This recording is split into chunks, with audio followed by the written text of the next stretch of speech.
Vous êtes sur Sud Radio, la radio du rugby. On est très heureux d'être avec vous pour suivre et vivre ensemble l'épilogue de cette 24e journée du Top 14. On a déjà vécu un week-end, ma foi, assez dense, hein, Quentin. Un peu sur les rotules ce soir. Riche, je sais pas toi. Moi, je suis en Cannes. Je suis en Cannes. Je peux te dire que toi, t'as passé ton après-midi à la piscine. Ah non. Ça va. Hein. Non, mais je peux te dire que je me suis requinqué. Petit repas diététique à midi et on est en Cannes, on est affûté comme jamais. Voilà. Et donc on est prêt pour vivre une belle soirée de rugby, je l'espère, avec ce match entre le Stade Français et l'UBB qui a déjà une énorme importance dans la course au top 2. J'ai passé l'après-midi chez Julien Thomas, piscine, pétanque et à Nice. Ah, voilà. Avec modération, évidemment. Parfait. Avec toujours modération. Exactement. Salut Julien Thomas. Bonsoir à toutes et à tous. Il y a le soleil, c'est vrai, mais moins que quand t'es qu'à Nice. C'était plutôt grillade. Ah non, mais moins moi... diététique. Attends, j'ai fait des grillades sous la pluie, hein, quand même. Ah, d'accord. J'avais dit, je fais barbecue. C'est la Seine-et-Marne, hein, quand même. Faut pas non plus. Ah non, mais si on est dans les confessions, j'avais dit, je fais barbecue. Il a plu, j'ai dit, tant pis, je fais quand même barbecue. Voilà. D'accord. Avec des huîtres à l'entrée, nous, bon. Ah mais ceci dit, oh là là, mais ok, ça va. Mais en tout cas, vous avez tous les deux la même moustache et félicitations, messieurs. Très joli. Ah, oui, non, mais en fait, on est coordonnés. Mais quand je vous dis qu'on a passé l'après-midi ensemble, on a vraiment passé l'après-midi ensemble. Et vous coupez la moustache tous les deux, c'est mignon. Ouais, chacun coupe la moustache de l'autre. C'est voilà, c'est comme ça. C'est l'amitié, c'est Sud Radio Rugby, c'est les concours de tir au but, c'est tout ça. Ouais. Mais est-ce qu'un Jean-Moi se coupe la moustache entre les deux? Eh ben on va voir. Julien, Thomas et Quentin Cavani sont avec nous. On va directement direction Jean Bouin avec Rémi Dos Santos et Clément Combe. Salut les gars.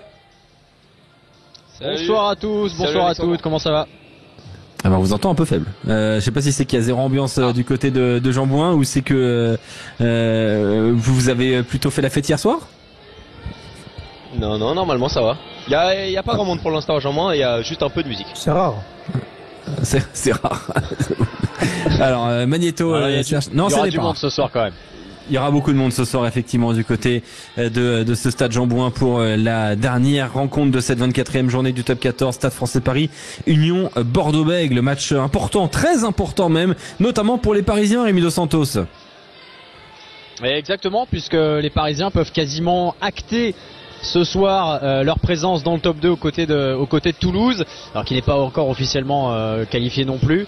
4 points d'avance sur l'UBB, donc une victoire leur permettrait de voir sereinement les 2 dernières journées du championnat. Et pour l'UBB, un succès leur permettrait, pourquoi pas, d'être deuxième ce soir. Il faudra un succès bonifié pour cela, mais pourrait rebattre les cartes dans la course aux demi-finales directement.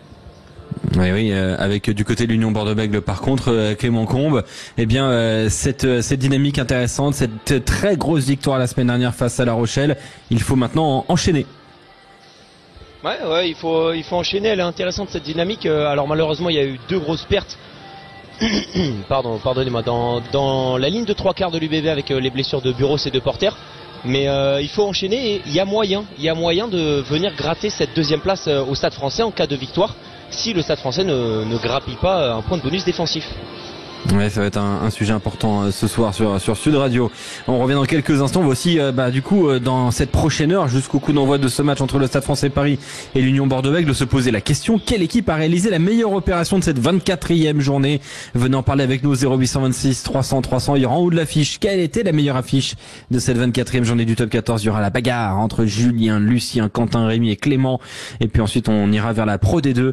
On fera un retour sur cette dernière journée de phase régulière que vous avez vécue avec nous vendredi soir, qui était exceptionnel, et on se posera la question des favoris pour les barrages qui auront lieu jeudi et vendredi. On sera avec Jeff Dubois, le manager de Dax, et puis ensuite on ira tranquillement vers ce choc ce soir entre le Stade Français Paris et l'Union Bordeaux-Bègles. Quentin Cavanis, oui. Mais d'abord on va rappeler tous les résultats et faire un point sur les news. Exactement, les résultats donc de ce top 14 pour démarrer avec le succès toulousain à Montpellier 29-22, le Loup qui a battu le Racing 92-20-14, succès de Bayonne face à l'USAP 23-20, Oyonnax s'est incliné face à Toulon 27-17, succès de Clermont face à Castres 36-20, et puis La Rochelle hier soir a battu la section paloise 25-23. Il reste une journée à jouer, c'est donc ce Stade Français UBB, le match de ce soir, coup d'envoi 21h05. En top 14, le maintien se jouera donc entre le MHR et Oyonnax. Montpellier qui compte quand même 10 points d'avance sur Oyonnax à 2 journées de la fin, et un goal average plus que favorable en faveur du MHR. En ce qui concerne la Pro D2, les résultats avec Brive qui a battu Biarritz 34-10, Colomiers qui s'est incliné à domicile face à Valence-Roman 23-14, Aix-en-Provence a battu Grenoble 44-20, Soyons-Angoulême s'est imposé face à Béziers 30-16, Aurillac a battu Montauban 27-22, Mont-de-Marsan a battu Rouen 38-31, Agen a battu Vannes 27-22 et enfin Nevers s'est imposé face à Dax 35-23. Les barrages, on les connaît, ce sera jeudi et vendredi prochain. Grenoble-Dax à 21h à suivre sur Sud Radio et puis Béziers-Brive vendredi soir, match également à suivre sur Sud Radio. Et autre info, le Stade niçois s'est offert le titre de champion de France de national hier après-midi à Chambéry en battant Narbonne 39-30 en finale. Nice monte donc en Pro D2. De son côté, Narbonne jouera un match de barrage contre Montauban, le 15e de Pro D2. Ce sera le 2 juin à 15h et puis Rouen, on peut le dire, sera en national la saison prochaine, Alexandre. Voilà, merci beaucoup Quentin Cabanis. On attaque tout de suite les grands débats avec eh bien le premier débat de cette soirée. Quelle équipe réalise la meilleure opération de cette 24e journée du Top 14? Est-ce par exemple Montpellier Montpellier non, le Stade Toulousain qui eh bien fait subir un nouveau revers à Montpellier avec sa jeune équipe, incroyable succès du Stade Toulousain du côté de Montpellier. Est-ce Lyon qui a puni un Racing têtu à domicile? Est-ce Clermont toujours très offensif face à Castres? Est-ce La Rochelle par exemple qui a retrouvé le succès mais dans la douleur? Quelle équipe a réalisé la meilleure opération de cette 24e journée du Top 14? C'est la question qu'on se pose. On accueille Augustin du Chesnay. Salut Augustin. Augustin, est-ce que tu es avec nous? Augustin, salut Augustin. Oui Augustin, on t'entend. Comment ça va Augustin? Très bien et vous? Très très bien, on est très heureux de t'avoir sur Sud Radio. Tu viens du Chesnay, ville d'un certain Victor Wembanyama. Est-ce que tu mesures 2m24 toi aussi Augustin? Alors non, il me manque quelques dizaines de centimètres. Quelques dizaines, ah ouais carrément. Donc tu fais à peu près la taille. T'es dans les standards Sud Radio, hein. Lucien Gasparac, Quentin Cabanis, des gens de petite taille. Je suis quand même bien plus grand que Lucien, s'il te plaît, respecte-moi. Il va être content Lucien. Il est en face de moi, t'inquiète pas. C'est la confrérie des nains. Ça dépend des cheveux aussi. C'est la confrérie. Ça dépend des cheveux, c'est vrai. Augustin, merci d'être avec nous sur Sud Radio. D'ailleurs, vous nous écoutez en Ile-de-France sur les 99.9. La question est la suivante: quelle équipe réalise la meilleure opération de cette 24e journée selon toi?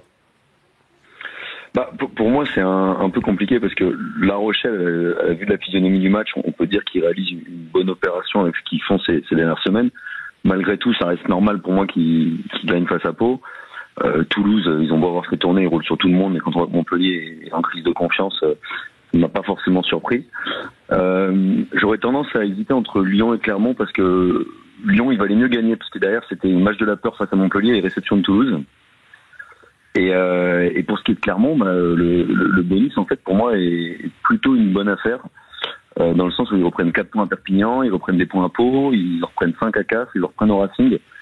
Et surtout, ils arrivent à enchaîner en fait une 3e victoire de suite qui n'était pas trop arrivée cette année. Et ça leur permet d'avoir le destin entre leurs mains pour la course au top 6 ou même l'Europe. Et ce qui, je pense, n'y croyait plus trop il y a quelques semaines. Et même si ce sera compliqué d'aller gagner à Toulon, moi je pense plutôt pour Clermont. Donc toi tu mets une pièce sur Clermont. C'est vrai qu'hier Clermont, franchement, succès bonifié encore une fois. Hein, c'est vrai que ça s'enchaîne en ce moment pour l'ASM, qui il est en train de se passer quelque chose dans cet effectif. Hein. Là, je pense qu'on peut le dire avec encore une fois beaucoup d'essais marqués hier, marqués par Joris Jurand, Alex Newsom, Jurand à 2 reprises, et puis ensuite Léon Darricarer et Pitagus Sowakula. D'ailleurs, la phrase de Léon Darricarer qui est plutôt sympa, qui dit en conférence de presse hier en après-match, eh bien, je sais qu'il a les boules, je suis content. Il parlait de son père, David Darricarer, entraîneur de Castres. Ça, c'est marrant de la part de Léon Darricarer qui fait sa place dans cette équipe de Clermont. C'est vrai que c'est une très bonne opération. Est-ce la meilleure opération Clermont, Julien Thomas? Mais déjà, c'est une bonne opération. Après, les ambitions de cette équipe de Clermont, est-ce que vraiment c'est accrocher un top 6? Christophe Furios, même lui, déclare peut-être un top 8, mais n'envisage pas, même si dans le fond, je pense qu'un Catimini dans un vestiaire, on se donne l'opportunité, tant qu'on peut y croire, d'accrocher les 6 premiers. Mais pour moi, l'opération, elle a été déjà pour qualifier cette phase en phase finale. Cette équipe, c'est le Stade Toulousain et avec une équipe remaniée. Quand je vois la qualité, de la profondeur de cet effectif, des jeunes qui peuvent gérer comme ils ont fait à Montpellier et face à une écurie comme Montpellier qui joue un maintien, C'est incroyable cette expérience avec T'étais le au jeune âge stade, qu'il y toi. avait sur le terrain. C'est intéressant, Julien, parce direct. que nous on a une lecture à la télé et avec tes oreilles, avec nos oreilles et ta voix et celle de Rémi Ruggiero. Mais toi, au stade, je me souviens, on est à quoi, la 11e, 12e minute de jeu, juste avant de faire la première pause dans le match. Je me souviens, tu dis, oula, ces jeunes, ils jouent pas comme des jeunes. T'as dit quelque chose dans ce style-là et ça m'a marqué parce que je me suis dit, mais c'est vrai qu'en fait, ils arrivent pour casser la gueule des Montpellierins. Ah mais tout à fait, il n'y avait pas on fait tourner, on met l'équipe 2, l'équipe bis. Ils ont du talent, ils ont eu de l'expérience engendrée sur les saisons précédentes et c'est là où la force du Stade Toulousain, c'est de monter cette pépinière. Alors il y a 5 ans, on râlait ou on criait au scandale qu'ils en avaient pris 50 à Montpellier justement, ces joueurs-là. Parce qu'ils étaient venus avec équipe 2, voire 2 bis, ils avaient pris 50 au GGL Stadium. Je me souviens très bien. Là maintenant, avec l'expérience, les temps de jeu, pendant les phases de 6 nations, c'est ces jeunes qui assurent l'intérim, mais plus que l'intérim. Et quand il faut faire tourner, parce que derrière une finale quand même de Champions Cup, et qu'on met des cadres un peu au repos, mais il n'y a pas de cadre. C'est cet effectif, la profondeur, et notamment quand tu amènes en plus de la fraîcheur, parce que eux, ils sont frais et ils ont envie de prouver. Alors là, c'est encore plus... et vraiment, j'ai vu une équipe du Stade Toulousain, en plus, cette expérience. Ce que tu dis, envie de prouver. Tiens, on va écouter Dimitri Delibes. Il revient d'ailleurs sur cette notion d'envie, parce qu'il faut prouver au Stade Toulousain. Je pense qu'il faut prouver tous les jours, que vous soyez un joueur payé 40 000 euros par mois ou un autre qui est payé 11 000. Il faut payer tout. Il faut prouver absolument tous les jours dans ce club, qui est probablement le plus grand club du monde. On écoute Dimitri Delibes au micro de Rémi Ruggiero. Ça prouve qu'on a une beau vivier au club et qu'on peut faire confiance à la jeunesse. Ça prouve aussi qu'on bosse beaucoup ensemble. Au final, le pro, il se résume pas à 35-40 joueurs, mais plus à 55, voire 60. Surpris, je sais pas, après, nous, on avait en tête de s'envoyer, de rien calculer, ce qu'on a fait. Et franchement, chapeau à toute l'équipe, chapeau aux gros qui ont fait un gros match. Et ouais, on s'est regardé dans les yeux avant le match et on voulait pas se mentir, on s'est pas menti. Ouais, et voilà, donc Dimitri Delibes, effectivement, qui parle de ces joueurs-là, en fait, qui ont abordé le match comme une finale pour eux, pour ces jeunes qui ont peu de temps de jeu. Augustin Duchesnay, est-ce que tu as été surpris par la qualité du match produit par le Stade Toulousain à Montpellier? À vrai dire, je pense qu'on se rend peut-être pas trop compte à la télé, mais c'est une équipe qui joue le maintien comme ça, et sachant qu'ils reçoivent Lyon la semaine prochaine, il y a peut-être encore un espoir de se qualifier. Et je pense qu'en fait, effectivement, Montpellier a dû taper fort, mais en fait, Toulouse a tapé tellement plus fort que derrière, c'était beaucoup plus simple de jouer. Et au-delà en fait de l'aspect comptable, c'est surtout une bonne opération pour moi en termes de gestion de l'effectif, parce que ça fait monter, ça fait prendre en confiance et ça fait progresser des jeunes joueurs, ça équilibre les temps de jeu et surtout ça fait du frais pour pour ce qu'on appelle les cadres, même si on dit il n'y a pas trop de cadres pour les prochaines semaines. Donc surpris par le fait que ça reste huilé, quoi. Mais bon, une nouvelle fois, quand on a une bonne opposition d'entraînement, je pense que c'est un peu plus simple le dimanche ou le samedi pour jouer. Dans un instant, on va poser la question, parce qu'il y a beaucoup d'appels au 0826 300 300. On sera avec William Debrive dans quelques instants. C'est vrai que ce Stade Toulousain, donc, qui s'est imposé, le Stade Toulousain, qui va aller en phase finale, je pense que, il y a plus trop de doutes. Et puis même, on va même aller au-delà, Le Stade Toulousain, avec ce succès, on rappelle, ils sont leaders avec 74 points. Et ils sont en demi-finale. Les Toulousains, voilà, quasiment en demi-finale. Ça dépend évidemment de l'Union Bordeaux-Bègles ce soir. Si le Stade Français s'impose, Toulouse est en demi-finale immédiatement, et le Stade Français Paris aura fait aussi une très très grande marche. Sur cette équipe du Stade Toulousain, tiens, parlons d'un autre club rouge et noir, Lyon. Lyon, depuis maintenant, on va dire 5-6 mois, joue sa survie dans ce championnat. Lyon a même été parfois dernier ou avant-dernier de ce championnat. Et puis depuis quelques temps, il y a du mieux quand même dans cette équipe du Loup Rugby. Là, il y avait un adversaire qui est meilleur à l'extérieur qu'à domicile, c'est le Racing 92. Cet adversaire-là a eu l'opportunité de s'imposer à plusieurs reprises. Le Racing a refusé les pénalités face au poteau. Le Racing a franchement été dans l'erreur sur la tactique du match, et le Loup Rugby a été solide. William Debrive, bonsoir. Comment ça va, William? Bonsoir à tous. Salut, Est-ce que Lyon, on peut considérer que c'est peut-être la meilleure opération de cette 24e journée, ou t'en as une autre opération à nous souligner, William? Lyon, c'est forcément une des belles opérations. Après, moi, il y avait un match que je voulais absolument voir, c'était La Rochelle, parce que même en étant très très moyen et plus que très moyen, catastrophique dans la finition, ils ont réussi à gagner un match qui était compliqué et qui aurait pu en cas de défaite déboucher sur des semaines ou des jours pas vifs du côté Rochelet. Donc une victoire importante parce que le double champion d'Europe sorti de la Coupe d'Europe et sorti du top 14 quasiment à 2 journées du championnat de la fin du championnat, ça aurait fait un petit peu moche. Donc résultat vraiment important pour une équipe hyper ambitieuse depuis 3-4 ans. Lucien Gasparac, La Rochelle, Lyon, Clermont, tu le mets où le curseur? Moi, l'équipe qui fait la bonne opération, c'est Lyon, parce qu'ils se maintiennent. Donc comme ça, c'est réglé. Ils vont pouvoir gérer leur fin de saison. Ils auront ce dernier match à domicile qui sera plutôt un match de gala contre Toulouse. Donc ils ont montré qu'ils étaient solides à domicile, parce que voilà, on a beaucoup tensé les Lyonnais sur leur performance à l'extérieur, parce que souvent quand ils se déplacent, ils reviennent avec les valises pleines. Mais ils assurent à domicile et ils ont vraiment enfoncé le Racing, quoi. Et vous connaissez à quel point je n'aime pas le Racing, donc je suis très content de cette victoire lyonnaise. Donc je choisis Lyon du coup. Lyon, toi aussi, donc Lucien Gasparac, ce loup rugby qui a fait un gros travail hier. Est-ce qu'on peut mettre, par exemple aussi, parce que c'est vrai qu'on l'a pas mentionné, Toulon, c'est une très bonne opération, une victoire à Oyonnax, 27-17. Il y a pas de bonus offensif, mais quand même, c'est une victoire qui était attendue malgré tout. Mais Toulon au classement, 63 points, ça fait désormais bien 6 points d'avance sur le 6e Racing. Ça fait 7 points d'avance sur Pau, qui est en dehors de ce top 6. On peut dire banco là, ça y est pour Toulon. Ouais, il s'installe. Il y a une place dans les phases finales. J'ai encore en souvenir, c'était il y a 2-3 mois, quand Mignoni avait fait une crise en conférence de presse contre un journaliste. C'était le feu à la maison toulonnaise. Certains abonnés toulonnais ont déchiré leurs cartes parce que voilà, ils en pouvaient plus. Et là, surtout depuis le match du Vélodrome contre Toulouse, on sent qu'il y a un état d'esprit qui est né dans cette équipe. Et il se base autour de quelques joueurs un peu piliers, un gros buteur, Melvin Jaminet, un leader de combat, Charles Livon, et un peu un magicien capable de débloquer des situations qui est Baptiste Serin, et quelques joueurs capables de les mettre dans l'avancée aussi comme Lester Faingainuku.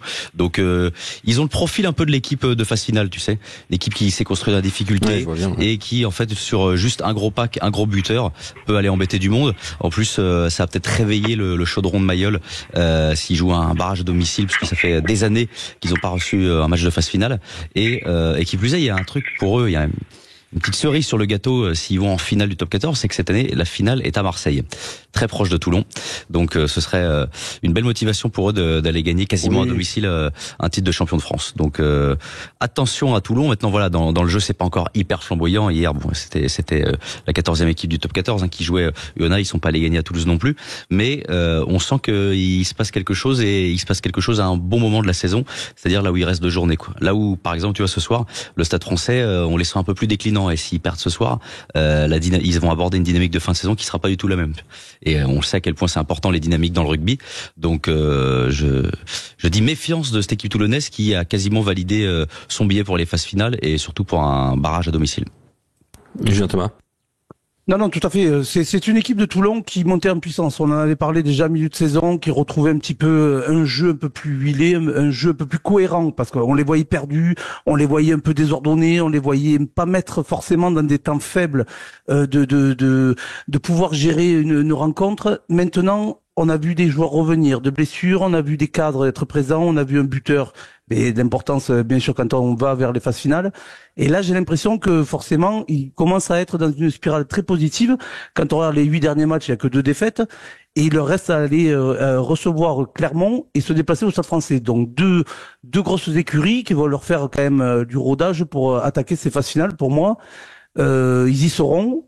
Maintenant, attention, parce que la spirale positive que crée cette équipe toulonnaise, elle peut être dangereuse, parce que ça va aller au bout. Je me doute que peut-être une demi-finale le minimum, je les vois là, dans ce secteur-là. Alors on note quand même qu'il y a pas mal d'équipes qui ont réalisé une bonne opération. On va essayer de nommer celle qui a réalisé la moins bonne opération, celle qui nous inquiète le plus à l'issue de cette 24e journée. Tiens, Quentin Camenis, quel est ton avis? Celle qui m'inquiète le plus, ça peut que être le MHR, évidemment. Ouais, le MHR qui par exemple les bébés toulousains, et qui va jouer un barrage qui sera pas facile. Tout en mettant quand même une belle équipe sur le terrain hier. Erdosio, Tolofua, Japaridze, Vera, Chaluro, Nushi, Tolen, Simmons, Reinhard, Colib, Rich, Serfontaine, Cado, Gandé, Bétisseron. Enfin, c'est quand même très solide. Le rêve, ce sera un barrage contre Béziers.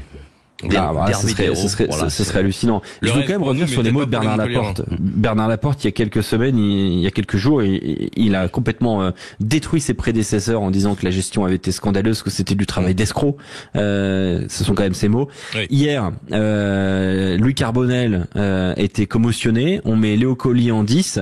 Qui a fait son match dans les proportions qu'il peut, mais honnêtement c'est pas là qu'il manque un Paolo Garbisi qui a été donné comme ça au RCT en mode allez vas-y va-t'en.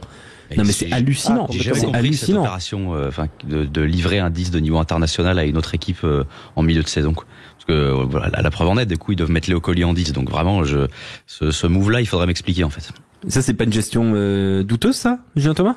Douteuse, surtout un Carbonel quand même qui était troisième meilleur réalisateur, qui était, c'est vrai, ces derniers temps un peu dans le dur, que ce soit sur le tir au but, mais aussi dans le jeu. Là, sa commotion a fait que ils ont mis un 6-2 avec quand même Arthur Vincent et Thomas Darmon sur le banc, sans avoir de demi-mêlée remplaçant quand même, sauf Léo Colli qui pouvait passer de 10 à 9. Et on l'a vu, Léo Colli s'est fait mal à un moment donné un peu à la jambe. Et il y a Kobus Reinach qui s'est fait mal à la main. Reinach sort, le Sud-Africain de une mêlée de Montpellier sort, et il y a Léo Colli qui passe à la mêlée, mais lui-même avait mal à la jambe, qui fait re-rentrer Kobus Reinach. En fait, tu joues avec une charnière qui est à 80%, voire 70%, et surtout au niveau des buteurs. C'est gentil, hein. Et oui, et au niveau des buteurs, parce que quand même t'as Léo Colli qui était le buteur principal de ce match. Comment t'expliques pour que Garbisi a été éjecté comme ça de l'effectif vers Toulon? Alors on peut parler des antécédents de staff, de management, de recrutement ou autre, mais ce joueur-là, pour moi, il fallait le garder jusqu'à la fin de saison. Tu sais très bien qu'une épine dorsale et notamment une charnière avec de la qualité comme était Garbisi, et notamment mettre un Léo Colli qui est un peu plus frêle, qui est à ce niveau-là, on sait très bien que tous les lancements vont venir un peu dans sa zone défensive, parce que je le regardais, défensivement, il le mettait dans le couloir des 5 mètres, défensivement, les Montpelliérains en touche. Il essayait de le protéger à Léo Colli, parce que pour pas prendre les assauts, bien sûr, de la ligne des 3/4, voire des avants, quand il y avait une touche, un lancement toulousain. Donc c'est à chaque fois remanier un système par rapport à un joueur que tu replaces en 10. Ça a été une problématique au côté Montpellier-Rennes. Après, offensivement, il a fait son match. Léo Colli, il faut pas dire qu'il s'échappe ou autre. Mais c'est quand même un Garbisi qui aurait pu être là présent. Et Louis Foursan, qui est disponible, n'existe plus. Qui n'existe plus, exactement. Donc sur le banc, ce qui m'a impressionné et qui m'a surpris, c'était juste un Thomas Darmon et Arthur Vincent, mais qui n'ont pas la capacité de pouvoir passer à la mêlée. Juste un Thomas Darmon qui a joué 10 de formation, mais qui était beaucoup sollicité en premier centre ces dernières années. Donc ça a posé une problématique, et notamment au niveau du but aussi. William de Brive, notre auditeur, c'est vrai que la gestion de Montpellier surprend un peu, et c'est clairement une opération catastrophique ce week-end.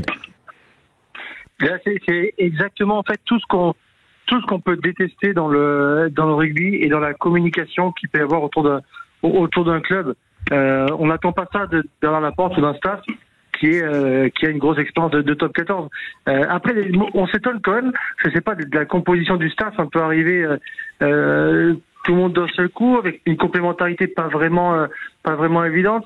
Un Bernard Laporte qui n'a jamais été un gestionnaire humain loin du terrain. On sait que c'est un mec qui va apporter, même s'il n'entraîne plus en club depuis des années.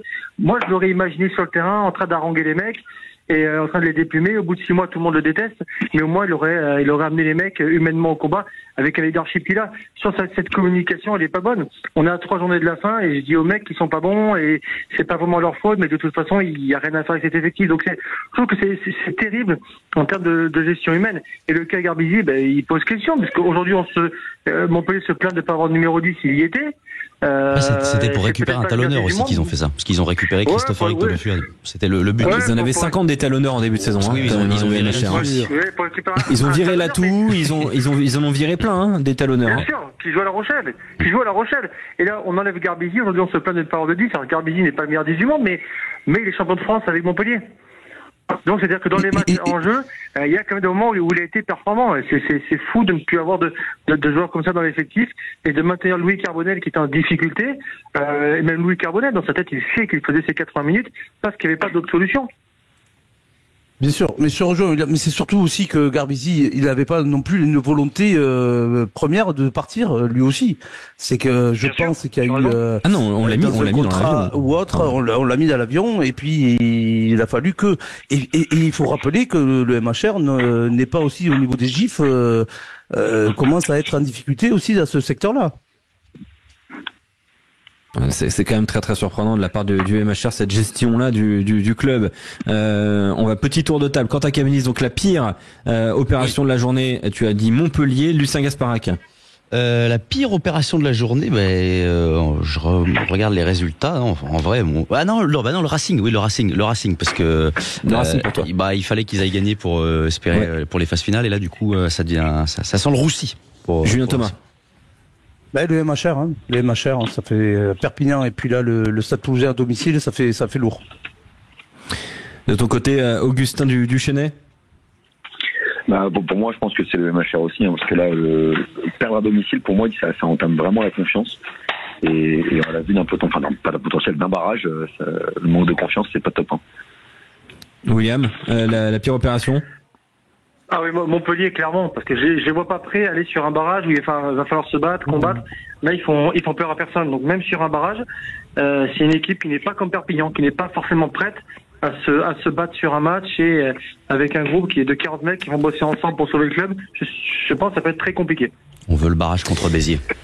Et tu veux du sang, toi t'es une mauvaise personne. Non mais c'est quoi ça, les héros là? Parce que les équipes de Pro D2 se préparent à jouer le barrage, mais les équipes de Top 14 ne se préparent pas forcément. Là, Montpellier, ça y est, je pense qu'ils vont se préparer là. Alors on rappelle qu'il y a encore 2 semaines, Patrice Coiseau, il s'énervait sur un journaliste en disant non mais attendez, mais pourquoi vous me parlez de barrage là? C'est pas du tout. Mais c'est bien pour ça. Voilà. Et hier, Marco Tolègne, malgré la défaite, qui est venu justement dresser ce message, il ne faut absolument pas croire qu'un barrage c'est gagné d'avance pour un club de top 14. C'est tout l'inverse.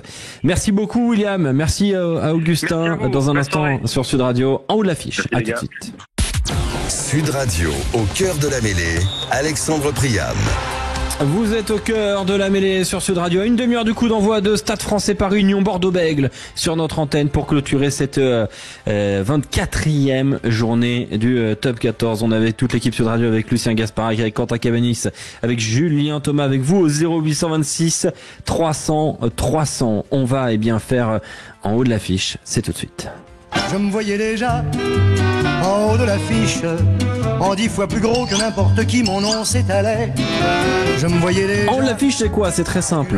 On va essayer de déterminer quelle fut la meilleure affiche de cette 24e journée du Top 14. Ils sont 5 aujourd'hui à concourir. 5. Julien Thomas, Lucien Gasparac, Quentin Cavendish, Rémi Dos Santos, on espère les retrouver. On a des petits soucis techniques avec Jean Bouin et Clément Combe aussi du côté de Jean Bouin. Chacun aura... Combien de temps aujourd'hui? Chacun aura 1 minute. Oh la vache. Oh là. Chacun aura 1 minute pour défendre son affiche. Généralement 1 minute à partir de la 40e, à partir même de la 30e seconde, c'est le mur. C'est le mur et là ça part en sucette complète.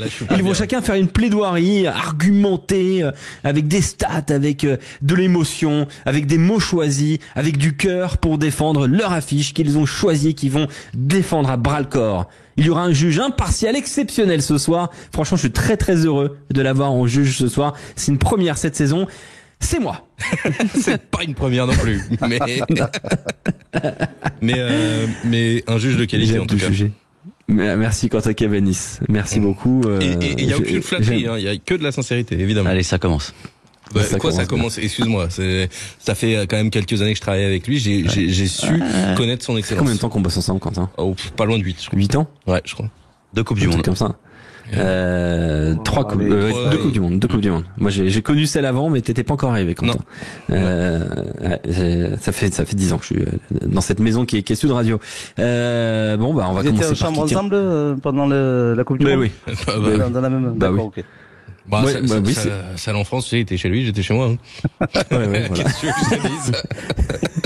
façon de parler en plus. Ah, et puis au Japon, j'étais ici et il était ici. Ouais, on était là tous les deux. Alors, en haut de l'affiche, ça va être 1 minute donc de pur bonheur par spécialiste. Qui va commencer? Il est tenant du titre. Ah. Il est double tenant du titre. Quentin Cabanis. Oui. Es-tu prêt? Non. Si tu veux tout savoir, absolument pas. Le 1 minute me perturbe beaucoup, sache-le. C'est mon record personnel. Allez. Quentin Cabanis, Bayonne, Perpignan, 1 minute. Alors, Bayonne-Perpignan, que dire de ce match, si ce n'est qu'il s'est déjà disputé dans une ambiance complètement folle, avec des tribunes pleines à craquer, Jean Daugé qui a vibré, et un match à suspense. Cette rencontre, elle a démarré très fort, avec les Catalans qui ont très rapidement pris les devants dans cette rencontre, avec notamment Thomas Soalan qui ouvrait le score avec une pénalité. Ensuite, ça a été un véritable chassé-croisé tout au long de la rencontre. On a vu l'USAP dominer, puis Camille Lopez ramener les siens, Hodge inscrire un doublé dans cette rencontre, lui qu'on a très peu vu cette saison et finalement qui s'est là chargé de faire gagner son équipe. Et au bout, il y a eu du suspense. Énormément de suspense. Alexandre, 3 points seulement d'écart à l'issue de cette rencontre, 23-20. C'est le score final de ce match et c'est une victoire très importante pour les Bayonnais puisque ça y est, ils sont assurés d'être en top 14 la saison prochaine. Maintien assuré grâce à ce succès. Et puis l'USAP décroche un petit point de bonus qui peut-être leur permettre de jouer le top 6 encore d'ici la fin de saison. Ça peut être un point qui permet de se qualifier. On sait jamais pour l'USAP. Alors, il est dans les temps toujours parce que c'est lui qui gère le temps en fait. C'est lui qui est derrière la régie et qui est dans la régie derrière la console. Mais il doit aussi du coup réaliser, mettre le son, le son prêté avec beaucoup d'amitié de la part de Jean-Pierre Foucault. Ouais, c'est un frère, Jean-Pierre. C'est un vrai. Donc Quentin Cabanis, 7 minutes a été bien remplie, y a pas de problème. Et c'était plutôt satisfaisant, je le dis. Merci. Je dis. Qui s'élance en deuxième position, Quentin? Écoute, on va dire Julien Thomas. Julien Thomas qui a fait un choix fort. Julien Thomas, un choix très fort. Il a choisi La Rochelle-Pau, 1 minute. C'est parti, sortez les popcorns.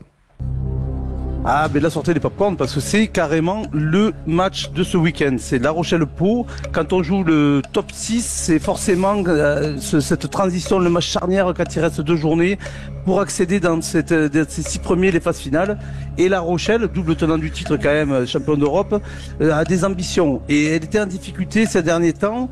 Maintenant, elle recevait cette équipe paloise qui n'a jamais été dans le top 6, se doit d'aller chercher des points, se doit de venir gagner peut-être dans le côté maritime, et c'est ce qu'ils ont presque fait, avec un bonus défensif 25-23 à l'arrivée, des Palois qui ont quand même sorti leur batou, parce que ce point de bonus défensif est très important.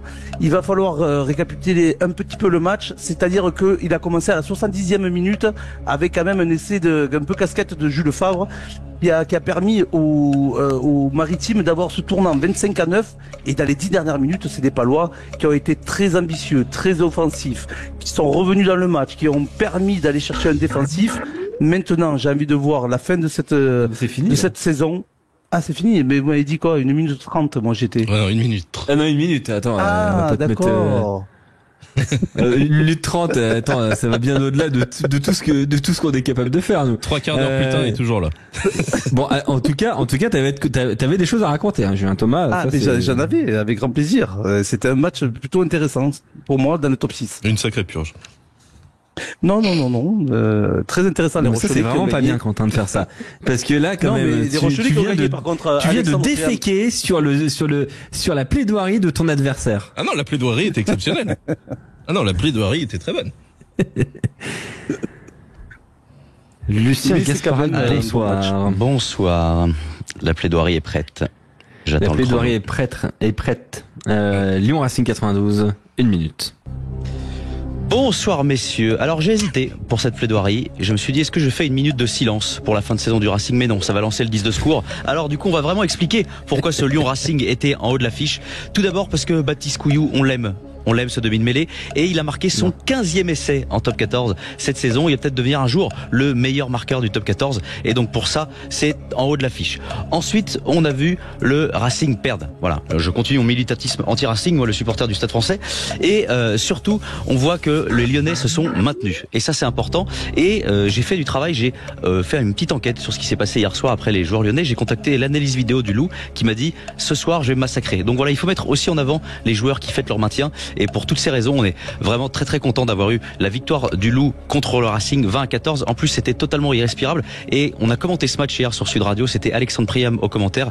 Et avec le talent qui le caractérise, il a su nous faire vivre les 5 minutes de match qu'il y a eu en plus pour voir le Racing incapable de ramener une victoire ou un point de bonus défensif. Voilà. Oh non, monsieur l'arbitre, tu peux pas accepter ça. J'apprécie. Non, bah si. Il souligne mon excellence, ça me ravit. Voilà. Merci Lucien pour tout ça.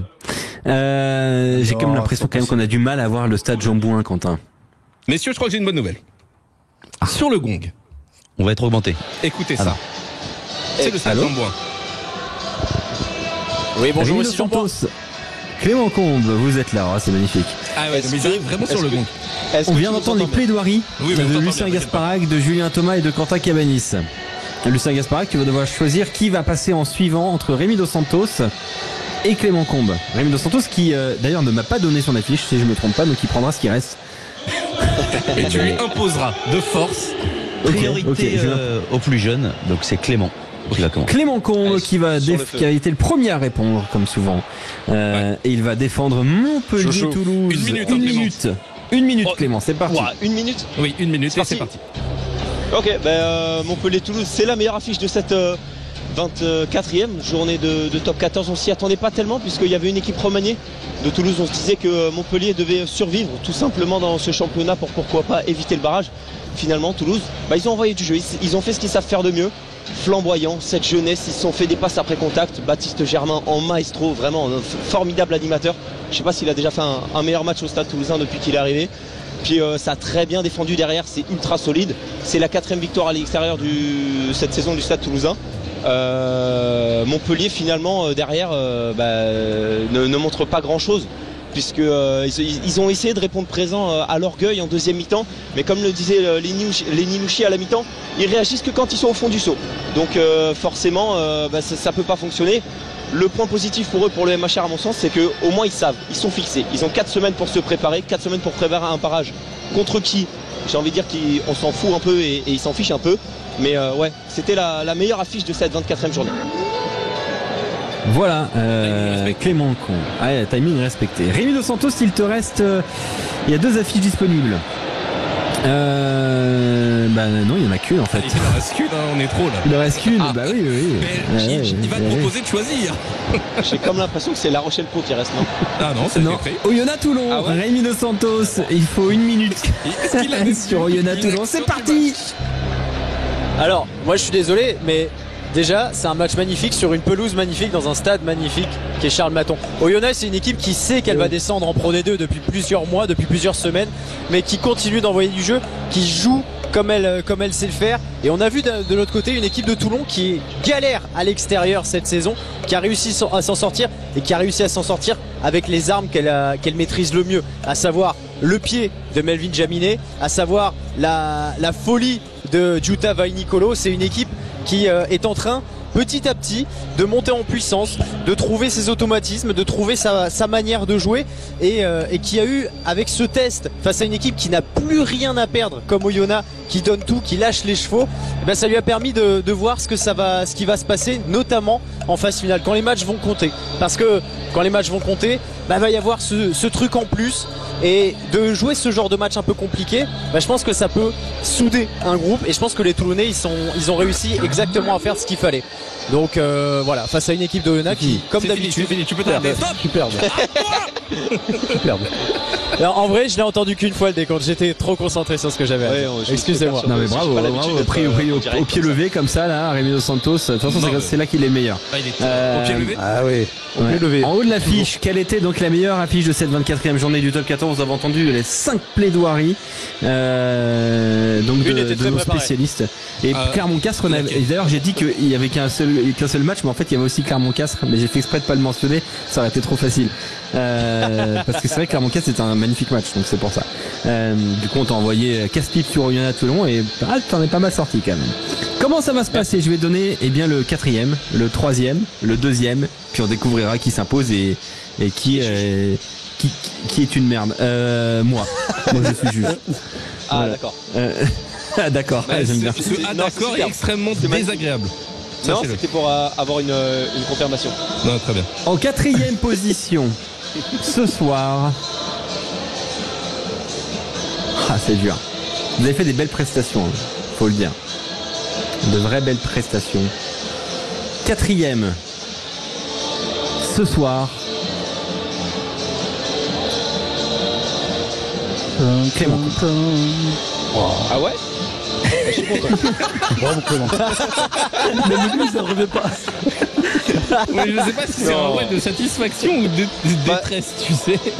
Non, un peu les deux. Franchement, première fois que je suis full impro sur une minute comme ça, pris dans le feu. On me dit, ça se connecte, on me dit, t'as une minute, c'est parti. Et t'es le meilleur. Tu te jettes dans la braise, t'es le meilleur Clément. 4e, confiance en toi.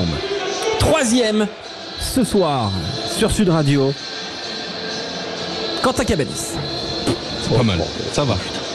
Pour ce que j'ai fait, ça va, je suis content.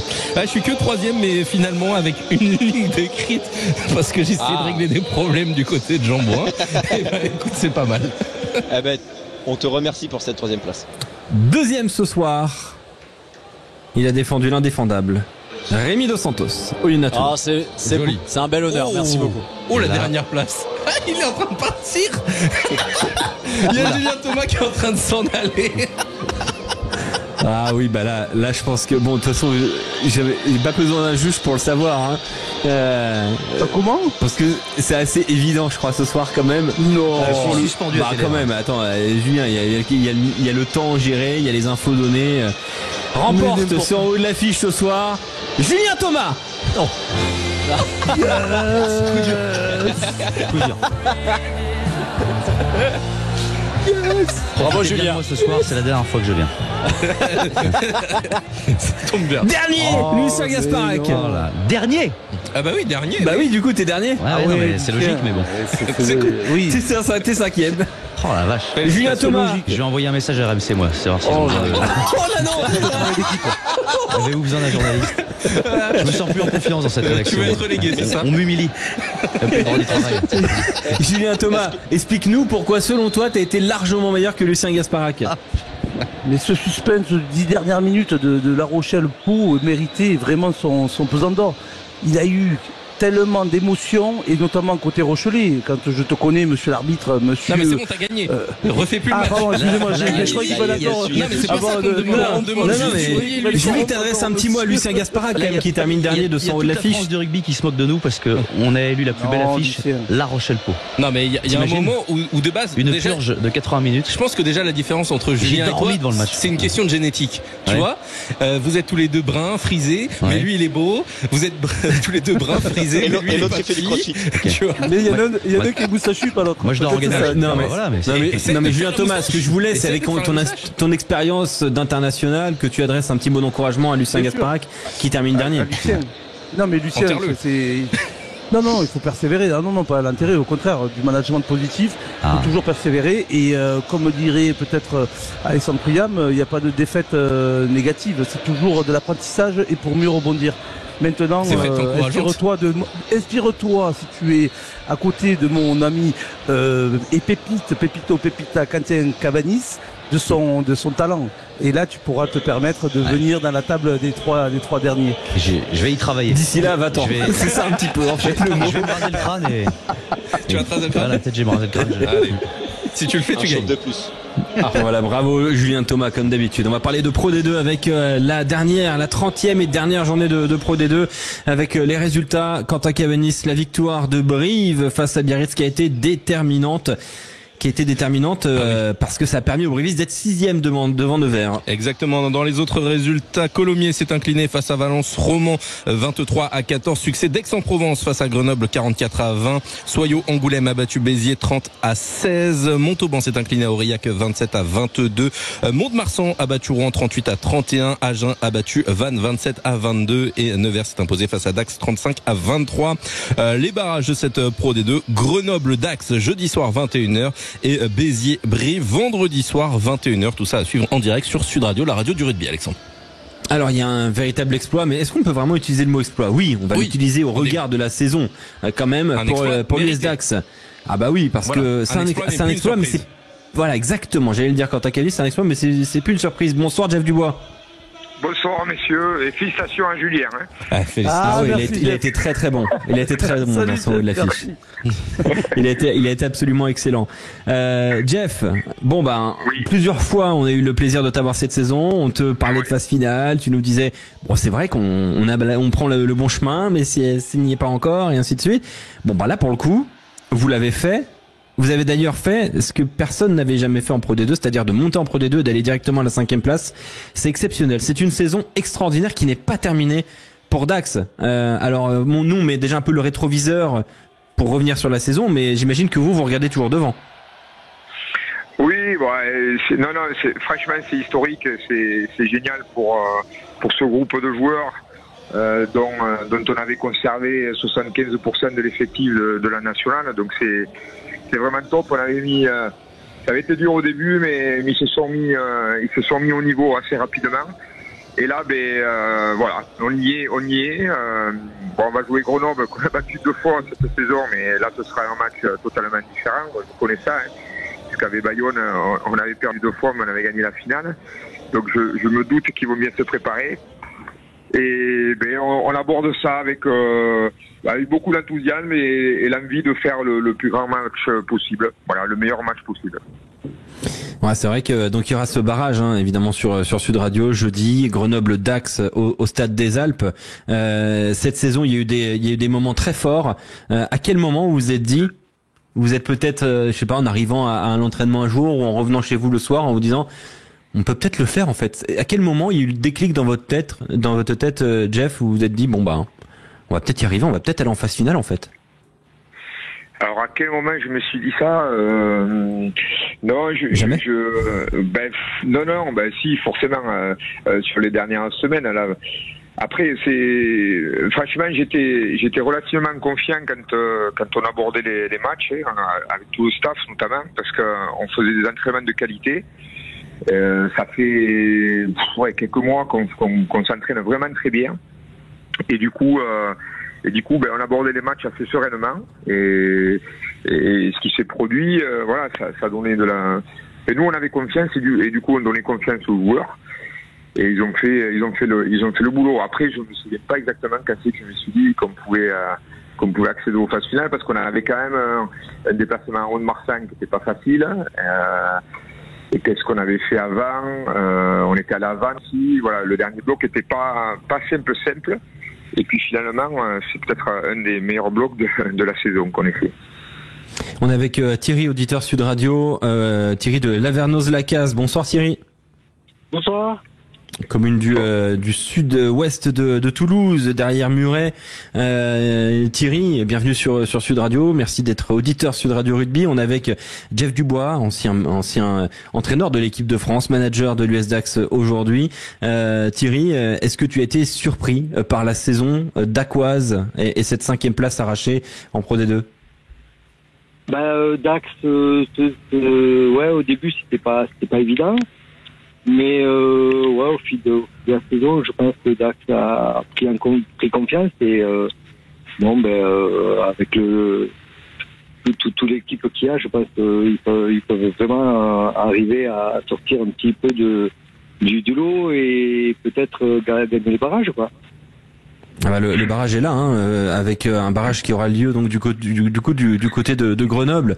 Jeff Dubois, là le top 14, je veux dire, j'imagine pas qu'en début de saison vous étiez dit bon on va faire un budget top 14, un budget Pro D2. On sait qu'il y a il y a des clubs qui ont les deux plans entre guillemets sur la table dans le bureau du président. Mais vous c'est pas impossible en fait, Jeff Dubois. Oui, alors oui et non. Enfin, vous allez pas refuser la montée si elle se présente un jour. Ouais, non, mais rien n'est impossible, bien entendu, mais enfin, de là à penser au top 14, bon, on va quand même jouer une équipe de Grenoble qui est sur une belle dynamique. Honnêtement, ils étaient sur 8 victoires d'affilée. Enfin, c'était voilà, c'est quand même quelque chose de solide. Bon, on va y aller avec nos armes. Après, de là à envisager le top 14, là honnêtement, je pense que c'est quand même ouais, ce serait être un peu arrogant de se dire qu'on pourrait envisager le top 14. Non, on va jouer avec nos armes, c'est le plus important. On a très peu de blessés aussi, donc on va pouvoir encore continuer à faire confiance à tout le groupe et puis on verra bien ce qui se passera. Julien Thomas, toi qui as fait toute la saison de Pro D2 avec nous, Julien, depuis fin août dernier, Dax et Valence Roman, deux promus qui d'ailleurs finissent 5e et 11e, donc quand même assez loin de la bataille pour le maintien. Ça c'est quand même particulièrement surprenant et particulièrement historique peut-être aussi. Mais surprenant. D'ailleurs, salut Jeff et félicitations. Honnêtement, c'est à l'image de ton du personnage, de ton management, de ton attitude envers un groupe. Et honnêtement, j'ai vu évoluer cette équipe de Dax toute la saison parce qu'on a suivi la Pro D2 avec Sud Radio et c'était plaisant à vous voir jouer. Et au fur et à mesure, ça monte en puissance. Mais c'est à ton image. Et en fait, tu stimules un petit peu cette spirale positive et comme je t'ai eu, parce qu'il faut le rappeler quand même aux auditeurs, on a été champion en 2015 avec le Stade Français, tu étais mon entraîneur des 3/4 avant que tu ailles avec l'équipe de France. Moi ma question elle est justement, quand je t'ai vu cette équipe de Dax qualifiée, ça m'a de suite fait penser à toi en me disant c'est 2015, pourquoi pas? Est-ce que tu t'es posé cette question toi? Ouais, ça ressemble un peu parce que franchement en 2015 on avait peut-être pas le meilleur groupe de joueurs de top 14, mais il y avait une telle confiance dans les gars. Enfin, c'est vrai que nous on était inquiets, le staff, mais quand on vous parlait à Julien, quand on parlait aux joueurs, les joueurs étaient assez sereins. Et là, bon, là il y a peut-être aussi un manque d'expérience. Là, à l'époque en 2015, il y avait quand même beaucoup de joueurs qui faisaient partie, qui avaient cette expérience-là. Là, on a un petit manque d'expérience toutes les phases finales, même si on en a fait en national l'année dernière. Mais oui, mais c'est pour ça que je disais que rien n'est impossible. Mais je pense que quand même la marche va être quand même assez costaud. On s'est déplacé à Nevers là, on est rentré à bus à 9h30 hier. On repart mercredi matin. Bon, je pense avec un carton rouge dans la musette malheureusement aussi. Ouais. Donc les heures de bus vont compter aussi un peu à un moment donné. Mais en tout cas, comme tu dis Julien, franchement on se régale. Moi je me régale avec ce groupe, avec le staff. Et on essaie de transmettre ça justement et les gars se régalent aussi, ils sont conscients qu'ils font quelque chose d'extraordinaire et ils ont pas envie que ça s'arrête. Moi j'ai l'impression, mais bon, on va jouer des équipes qui sont quand même costauds et notamment Grenoble. Ouais, on est avec Philippe de la Grande Motte aussi, auditeur Sud Radio. Bonsoir Philippe. Bonsoir les amis. Bonsoir, bienvenue sur notre antenne. Tiens, t'as une liaison directe avec Jeff Dubois, champion de France 2015 avec le Stade Français Paris, un coach désormais de l'US Dax. Philippe, un mot à dire sur cette équipe de Dax?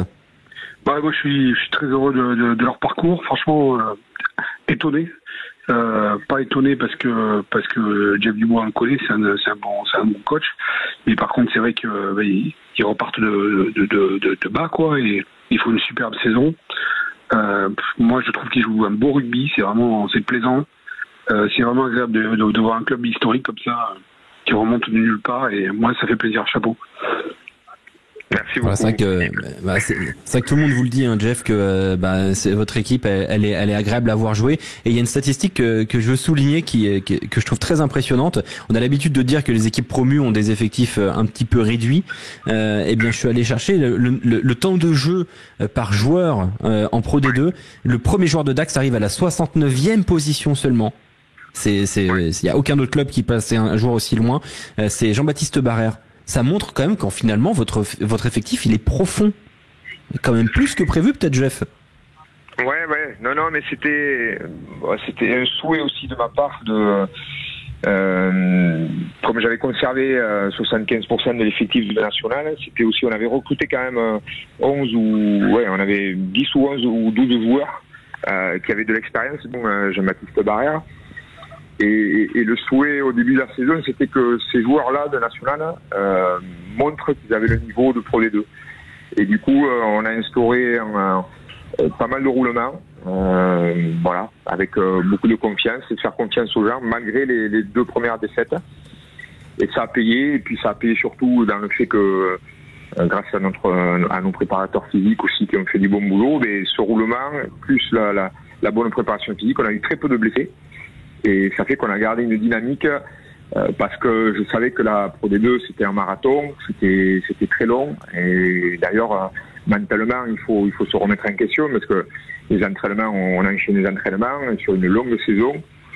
Et quand je disais tout à l'heure que depuis 2 mois, il y avait de très bons entraînements et encore aujourd'hui, on s'est bien entraîné. Donc c'est un régal. On arrive en fin de saison, mais dans la tête des joueurs, ils sont frais. Voilà, donc tout le monde a envie. Bon, après, on connaît ça, les phases finales arrivent, donc tout le monde a envie de les jouer. Mais en fait, on a 1 ou 2 blessés et tout le groupe est disponible. Et donc, ça fait que j'ai utilisé effectivement plus quelques jeunes espoirs. On a utilisé pas loin de 40 ou 42 joueurs. Ouais, c'est beaucoup. Qui ont beaucoup tourné. Du coup, ça fait qu'il y a beaucoup de temps de jeu pour pas mal de joueurs. Voilà, ça c'est la dernière question, Lucien Gasparac, très rapidement, avant de devoir basculer sur le match de ce soir. Il y a Diop Nassaera qui a fait une saison extraordinaire. Vous lui prédisez un grand avenir à cet ailier fidjien? Oui. Honnêtement, oui, il est arrivé, il avait 19 ans, il a fait 20 ans. C'est un joueur qu'on doit façonner encore un peu. Lui, c'est un des rares que j'ai fait pas mal jouer en début de saison, parce qu'il avait besoin il s'attendait pas à jouer déjà avec l'équipe première, il pensait jouer avec les espoirs. Mais il a quand même un gros potentiel. Voilà, il faut encore un peu de temps parce qu'il reste encore un peu sur son aile. Je pense que quand il aura compris de venir prendre quelques ballons après le 9, après le 10, Julien, il connaît ça. Ouais, je pense qu'il pourra faire... Voilà, désolé, on parle de dézonage maintenant, mais bon. Et donc, je pense qu'il est promis, franchement, un grand avenir parce qu'il va vite, il est puissant, il est passeur aussi, donc c'est un joueur en devenir. Ouais. Merci beaucoup, Jeff Dubois. Que j'espère qu'on me prendra pas de suite. Voilà, il a re-signé, donc bon. Pas de suite, mais bon, peut-être qu'à la fin de la saison prochaine, il y aura. Enfin, je veux dire, c'est aussi ça. Hein, s'il y a un club de top 14 qui vient, il faudra allonger le chèque. Voilà. Et ça reviendra. Que le joueur puisse jouer, et évoluer au plus haut niveau. Et merci beaucoup, Jeff, d'avoir été avec nous. C'est toujours un immense plaisir. Jeff. Et bon match ce soir. Merci. Et on sera évidemment jeudi du côté de Grenoble pour cette rencontre. Merci beaucoup à Thierry de Lavernos-Lacasse. Philippe, reste avec nous pour l'avant-match dans quelques instants de Stade Français Paris UBB. À tout de suite.